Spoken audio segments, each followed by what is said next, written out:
Hello Warriors, this is Mars, and welcome back to another Destiny 2 PvP weapon review. So, I've been playing with a lot more with the Forge's Pledge. I had not played with it for a long time, and I decided to pick up a lot of the classic Iron Banner weapons because they made a legacy pool now, so why not try out the classics? So, we're starting with the Forge's Pledge. I plan on doing a bit more of the legacy weapons that are currently in the loot pool, and some that are not. That they should have brought back, but today I'm going to talk about the Forge's Pledge. So, playing with this weapon after not playing with it for so long, I haven't really been avid on pulse rifles until recently.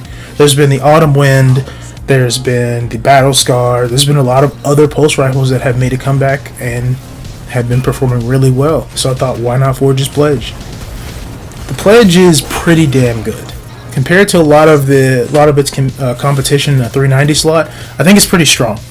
Now, the perk roll that I have on my roll is extended barrel over full bore because of the recoil direction and the plus 10 to range.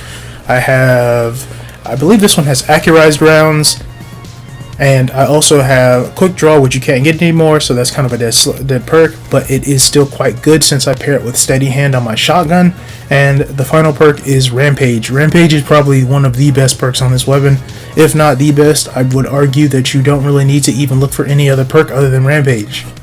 Now, let's go back to the third column. Honestly, Zen Moment is the only appealing one outside of Surplus unless you constantly use your abilities. So if you constantly are using abilities, Surplus may not be for you. And honestly, Zen Moment makes this weapon the best dueling option. I have two of them. One of them has Quick Draw, the other has Zen Moment and Rampage.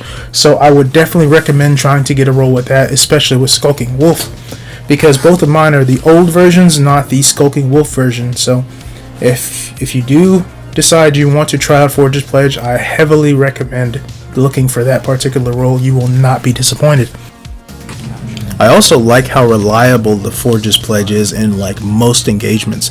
Granted, if you're within 20 meters of an SMG or a sidearm or even a hand cannon, you have a 9 times out of 10 chance of losing that engagement.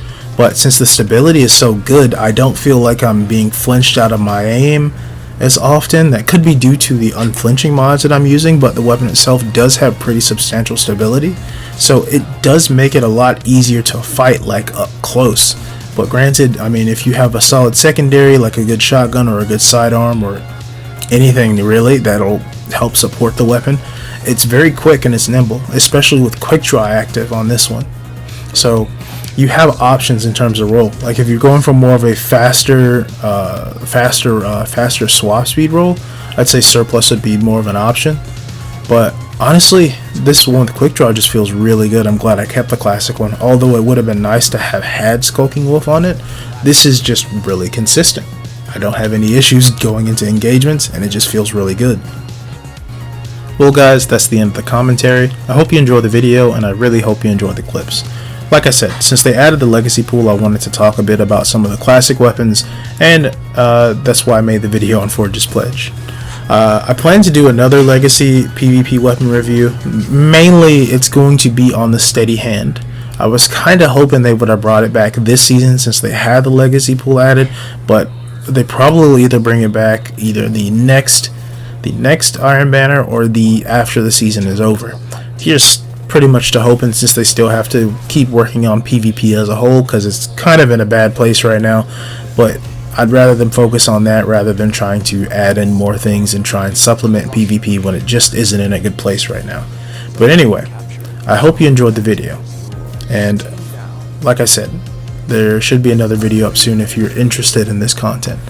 I also want to say thanks again for watching, and keep on slaying. Peace.